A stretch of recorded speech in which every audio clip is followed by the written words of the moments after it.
Hey friends, Drew here in Lanenburg, Pennsylvania today, working on a lovely sunroom. Customer called us because they're having a couple of problems. One was a mysterious water leak that we're still trying to figure out where that's coming from. The other challenge was a problem with this door not shutting the way they wanted it to. So what we did is we kind of started taking things apart, and maybe you've seen these, maybe you haven't. This is called a multi-latch door.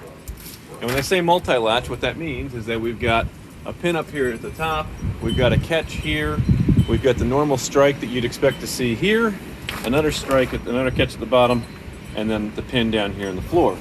And those go into a couple of different places in the door jamb. We got a spot for the catch, spot for the pin, your normal latch, down here's where that bottom catch goes, and then the pin that goes down in the floor. And the problem they were having was that, they could get this to shut and they would pull it up and that locks the door. But then when they went to lean down on it, it wouldn't, you really had to force it to get it to disengage and open up. So what's the problem? So we looked at a couple different things. We started checking out the alignment of the door and looking across the top and seeing if the gap's even, looking down across the bottom. And there are some things that are a little bit out with how it's framed, whether the sunroom has settled, or I'm not exactly sure. We couldn't nail 𝗗𝘂𝘀𝘀 down.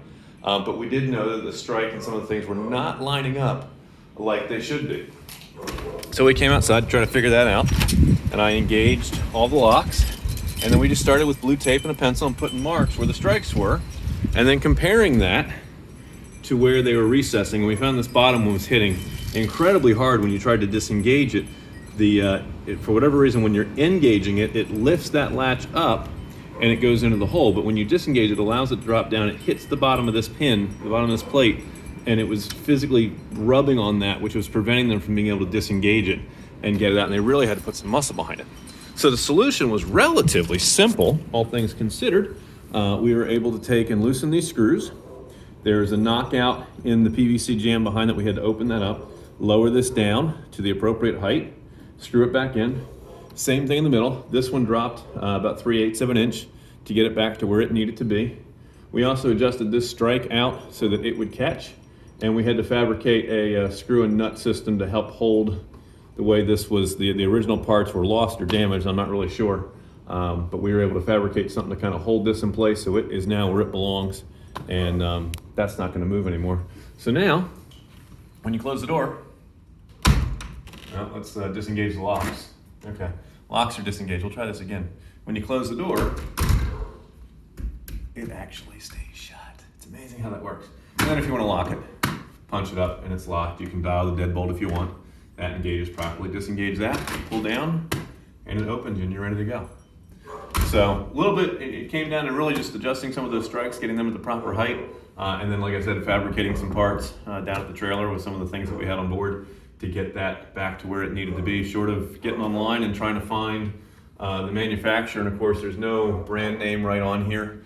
We probably have to take the whole assembly apart and try to find the inside or internal guts of this, and then find a website or a company that will sell us those specific parts. As I understand, there's about 8 different brands of these type of multi-point locks, and they actually come in a number of different pieces.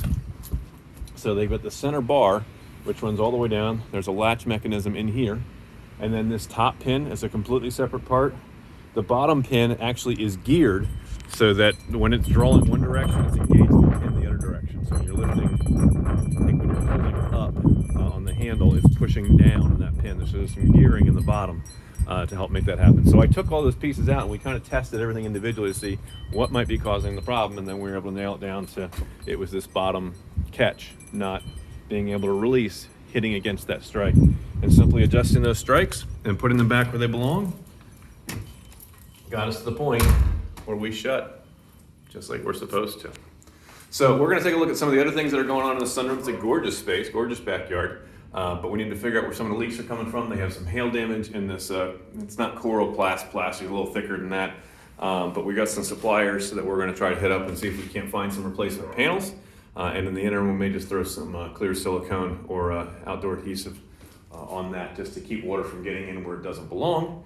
And then we're going to see if we can't track down the water leak on the outside of here. So multifaceted process here today. The door, I think, is going to be the easy one of the three. and we'll just see where it goes from there. If we can help you solve a problem, Drew Cope with Cope Construction and Renovation. Our office phone number is 484-748-0008. Our staff is available weekdays from 9:30 in the morning until 2 in the afternoon. And of course, you can reach our folks on Facebook 24/7 at facebook.com/CopeBuilt. Our website's copebuilt.com. We are your Pennsylvania home improvement contractor, number 88078. Remember, it's not just done, it's Cope Built. This is Drew in Landenberg, Pennsylvania. We'll catch you guys in another video. Bye for now.